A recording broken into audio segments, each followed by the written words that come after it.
Hello दोस्तों, मेरा नाम मोहम्मद कैसर और आप देख रहे हैं स्टडी चैनल। इस वीडियो में हम लोग बात करेंगे सीटेट 2021 ऑनलाइन एग्जाम में एक ऐसी गलती जो आपने कर दी तो आपका फॉर्म रिजेक्ट हो जाएगा। ये वीडियो मैंने बनाया था कुछ दिन पहले जो आप देख रहे हैं और मैंने इसमें बताया था कि आप सीटेट का ऑनलाइन एग्जाम कैसे देंगे। बिल्कुल लाइव मैंने बैठ कर बताया था, आप देख सकते हैं स्टेप बाय स्टेप कि आपको सीटेट का एग्जाम कैसे देना है। कंप्यूटर में मैंने करके एक एक चीज़ें बताई थी, कैसे माउस पकड़ना है, कैसे क्लिक करना है, कैसे लॉगिन करना है। अगर आपने ये वीडियो नहीं देखा है तो लिंक डिस्क्रिप्शन बॉक्स में दिया गया है, क्लिक करके एक बार देख लीजिए। और इस वीडियो पर आप लोगों के काफ़ी ये कमेंट आए थे, बहुत सारे छात्रों ने मुझसे पर्सनली पूछा भी था कि लैंग्वेज हम कैसे सेलेक्ट करेंगे और लैंग्वेज को लेकर काफ़ी कन्फ्यूज़न है।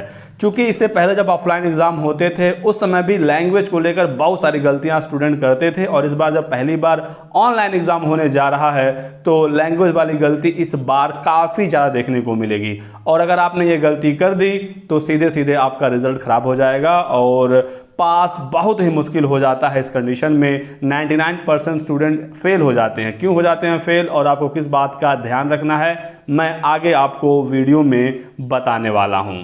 तो दोस्तों वीडियो में लास्ट तक बने रहिएगा और वीडियो के अंत तक आपके सभी कंफ्यूजन समाप्त हो जाएंगे। वीडियो में आगे बढ़ने से पहले एक और जरूरी सूचना, ऑली बोर्ड लेकर आ गया है सीटेट के लिए फ्री मॉक टेस्ट, वो भी ऑनलाइन। एग्जाम देने से पहले प्रैक्टिस जरूर करके जाइएगा ऑली बोर्ड की वेबसाइट पर और इस मॉक टेस्ट में आपको बहुत सारी चीज़ें देखने को मिलेंगी। सबसे पहले चीज़, ये टेस्ट आपका हिंदी और अंग्रेजी दोनों भाषाओं में होगा। सभी प्रश्नों का आपको हल मिलेगा और आपकी तैयारी को ये नई दिशा देगा। विस्तृत आपको हल मिलेगा और प्रदर्शन विश्लेषण भी यहाँ पर होगा कि आपने किस सेक्शन में अच्छा किया है और किस सेक्शन में आप अभी कमज़ोर हैं, अभी और मेहनत की ज़रूरत है।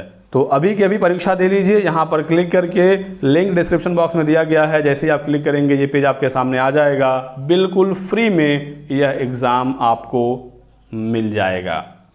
तो दोस्तों सीटेट एग्ज़ाम में लैंग्वेज की गलती पहले भी होता था और इस बार भी काफ़ी ज़्यादा होगा अगर आपने यहाँ पर ध्यान नहीं दिया। ऑनलाइन एग्ज़ाम आप देने जाएंगे तो ऐसा कुछ वहाँ पर दिखेगा और जैसे इस पर क्लिक करेंगे तो ये जो पहला वाला ऑप्शन है ये मेन पेपर है। मेन पेपर का मतलब CDP EVS और मैथमेटिक्स जो कंपलसरी होता है। तो इस पर आप क्लिक करेंगे तो यहाँ पर एक एक सब्जेक्ट दिखेगा। जैसे कि सबसे पहले CDP दिख रहा है, क्लिक करने पर उसके नीचे मैथ आ जाएगा और उसके नीचे इन्वायरमेंट आ जाएगा।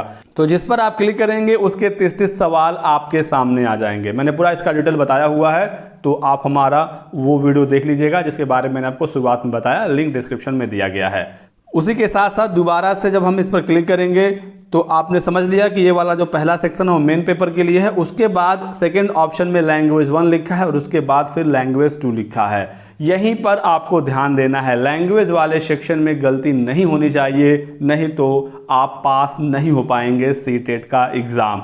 इसके लिए सबसे पहले आपको क्या करना है, फॉर्म भरने के बाद जो कंफर्मेशन पेज आता है यहाँ पर आपको देखना है कि आपने लैंग्वेज 1 में कौन सा भाषा सेलेक्ट किया है। जैसे कि आप यहाँ देखेंगे लैंग्वेज 1 में हिंदी है और लैंग्वेज 2 में इंग्लिश है। एक बार आप लोग अपना देख लीजिए कि आपने कौन सा लैंग्वेज लिया है लैंग्वेज 1 में और लैंग्वेज 2 में। इसी के साथ साथ जब आपका एडमिट कार्ड आएगा उसमें भी साफ साफ ये मेंशन होगा लैंग्वेज ऑफर्ड 1 में हिंदी दिख रहा है, लैंग्वेज ऑफर्ड 2 में इंग्लिश दिख रहा है। ये पिछले साल का एडमिट कार्ड है। जब आपका इस साल वाला एडमिट कार्ड आएगा तो सेम ऐसे ही आपका लैंग्वेज शो हो जाता है। तो पहली चीज़ कि लैंग्वेज आपका बिल्कुल क्लियर होना चाहिए कि आपने 1 में क्या लिया है, 2 में क्या लिया है। और नॉर्मली जो स्टूडेंट हैं वो हिंदी, इंग्लिश और संस्कृत इन्हीं तीन भाषाओं में से 2 भाषा लेते हैं। बाकी टोटल 20 लैंग्वेज का ऑप्शन होता है सीटेट में। आप किसी को भी एक लैंग्वेज 1 के रूप में और एक को लैंग्वेज 2 के रूप में ले सकते हैं। और इसमें अगर कन्फ्यूज़न आपको हुआ तो फिर प्रॉब्लम बड़ी हो जाएगी। तो मैं यहाँ पर एग्जाम्पल लेकर यही चल रहा हूँ। अगर आपने लैंग्वेज 1 में हिंदी लिया होगा, लैंग्वेज 2 में इंग्लिश लिया होगा तो आपको किस तरह से एग्जाम देना है, बाकी आपने जो लिया होगा अगर आप समझ जाएंगे तो आपको कोई भी दिक्कत नहीं आएगी। तो दोस्तों जैसे ही मैं यहाँ पर क्लिक करूँगा उसके बाद लैंग्वेज 1 वाला ऑप्शन आएगा और मैं लैंग्वेज 1 पर क्लिक कर देता हूँ। जैसे ही आप यहाँ पर क्लिक करेंगे दोस्तों जो आपके सामने पेपर आएगा वो इंग्लिश का आएगा, जबकि आपने लैंग्वेज 1 में लिया क्या था, हिंदी लिया था। यहीं पर होगी गलती क्योंकि अगर कोई स्टूडेंट हिंदी और इंग्लिश दोनों लिया है तो सोचेगा चलिए इंग्लिश आ रहा है, हम इंग्लिश पहले कर लेते हैं और इसके बाद फिर हिंदी कर लेंगे, और ऐसे में आपके जो 30 सवाल हैं इंग्लिश के वो गलत हो जाएंगे। इत्तेफाक से कुछ सही हो सकता है, चूंकि आपने लैंग्वेज 1 में हिंदी लिया है तो आपको 91 से लेकर 120 तक हिंदी करना है, इसका आपको ध्यान रखना है और इस चीज़ को आपको भूलना नहीं है। जो भी भाषा आपने लैंग्वेज 1 में लिया है वो 91 से लेकर 120 तक करना है, और जो भाषा आपने लैंग्वेज 2 में लिया है उसे 121 से लेकर 150 तक करना है। अब यहाँ पर लैंग्वेज 1 में आपने हिंदी लिया था लेकिन यहाँ पर इंग्लिश शो हो रहा है, तो आपके सामने यहाँ पर इंग्लिश के सवाल आएंगे। जैसा कि आप यहाँ पर देख सकते हैं इंग्लिश का क्वेश्चन आ रहा है, जबकि हमें करना क्या है 91 से 120 हमें हिंदी करना है। तो अब हमें यहाँ पर क्लिक करना होगा और अपना लैंग्वेज चेंज करना होगा। जैसे आप यहाँ पर क्लिक करेंगे देखिए यहाँ पर इंग्लिश और हिंदी दोनों आ रहा है। तो लैंग्वेज 1 में अगर आपने हिंदी लिया है तो आप यहाँ पर क्लिक करके चेंज करेंगे और यहाँ पर क्लिक करेंगे तो लैंग्वेज 1 हिंदी हो गया। अब देख सकते हैं कि आपके सामने हिंदी का सवाल आ गया। अब आपके सामने 30 सवाल हिंदी के आएंगे, और जिन्होंने लैंग्वेज 1 में इंग्लिश लिया होगा फिर उन्हें चेंज करने की ज़रूरत नहीं है, आप इंग्लिश ही रहने दीजिएगा। तो ये अब आपके सिलेक्शन के आधार पर है कि आप कौन सा लैंग्वेज कहाँ पर ले रहे हैं। तो जिन छात्रों का लैंग्वेज 1 में हिंदी होगा तो उनका लैंग्वेज 2 में इंग्लिश होगा या कोई भी भाषा होगा, लेकिन डिफ़ॉल्ट तौर पर यहाँ पर इंग्लिश ही आता है।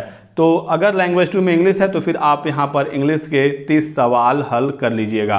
अब जब एग्ज़ाम ऑनलाइन हो रहा है तो यहाँ पर 90 के बाद 91 या 92 नहीं आ रहा है, बल्कि हर क्वेश्चन में 1 से 30 तक जा रहा है। जैसे कि सबसे पहला वाला जो पार्ट है मैं आपको दिखा दूँ, CDP देखिए 1 से लेकर ये जाएगा आपका 30 तक, 30 पे CDP खत्म हो जाएगा। फिर यहाँ पर क्लिक करके अगर मैं मैथमेटिक्स करता हूँ तो ऑफलाइन में 31 से शुरू होता था, यहाँ पर फिर से 1 से शुरू होकर ये जाएगा 30 तक। तो इस चीज़ का आपको ध्यान रखना है और लैंग्वेज में आपको गलती नहीं करनी है। अगर आपने लैंग्वेज 1 में हिंदी लिया है और यहाँ पर आ गया इंग्लिश, जैसा कि मैंने आपको दिखाया ही, अगर आप इसको चेंज नहीं करेंगे तो यहाँ पर इंग्लिश आएगा, आपको हिंदी करना होगा। और अगर आपने लैंग्वेज 1 में हिंदी लिया है और चेंज आपने नहीं किया और पहले आपने इंग्लिश कर दिया तो होगा क्या कि आप क्वेश्चन तो पढ़ रहे होंगे इंग्लिश का, आंसर तो आप दे रहे होंगे इंग्लिश का, लेकिन सिस्टम उसको हिंदी का आंसर समझेगा, क्योंकि आपने फॉर्म भरते समय पहले ही लैंग्वेज 1 में हिंदी सेलेक्ट कर दिया था।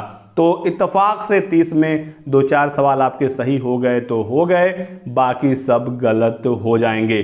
और सिर्फ 30 सवाल ही नहीं, अगर आपने एक बार गलती की तो आपके 60 सवाल उल्टे होंगे, क्योंकि 1 में गलती कर दी तो ऑटोमेटिक 2 में गलती होनी ही है। और 150 क्वेश्चन में फिर आपके 90 सवाल सही होंगे। अब इस 90 में आपके मान लीजिए कि 70 क्वेश्चन सही हो जाते हैं, 60 तो आपके उल्टे हो गए। अब इस 60 जो उल्टे हो गए इसमें मैक्सिमम कितना सही होगा, 10 से 15।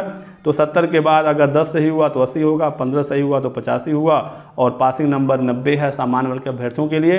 तो पास होना लगभग नामुमकिन हो जाता है अगर आपने लैंग्वेज में गलती कर दी तो इस चीज़ का आपको ध्यान रखना है दोस्तों, और यहाँ पर आपको कोई मिस्टेक नहीं करनी है। और ये जो वेबसाइट आपके सामने खुला हुआ है ये मैंने मोबाइल में खोला हुआ है लैंडस्केप मोड में, इसी वजह से क्वेश्चन आपको क्लियरली नहीं दिख रहा है। लेकिन जब आप कंप्यूटर में खोलेंगे, क्योंकि एग्जाम ऑनलाइन कंप्यूटर पर ही होगा, तो वहाँ पर क्वेश्चन आपको क्लियरली दिखेगा। और मैंने जो वीडियो बनाया हुआ है मैंने लैपटॉप में बनाया है, जिसमें मैंने बताया कि एग्जाम को कैसे देना है, तो उसमें सारी चीज़ें बिल्कुल क्लियरली दिखेंगी। और अगर आप मोबाइल को पोर्ट्रेट मोड में यानी खड़े में पकड़ेंगे तो फिर आपको क्वेश्चन और सभी ऑप्शन आराम से दिख जाएंगे। तो यही दोस्तों आपको बताना था कि यहाँ पर आप गलती ना करिएगा।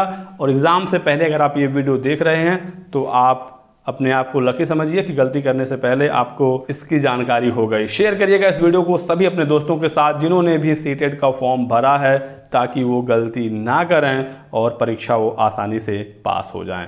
वीडियो पसंद आया तो लाइक और शेयर कर दीजिएगा। चैनल को सब्सक्राइब करके बेल आइकन जरूर दबा लीजिए, ताकि आपको इसी तरह की सभी लेटेस्ट और ऑथेंटिक इन्फॉर्मेशन मिलती रहे। Thanks for watching.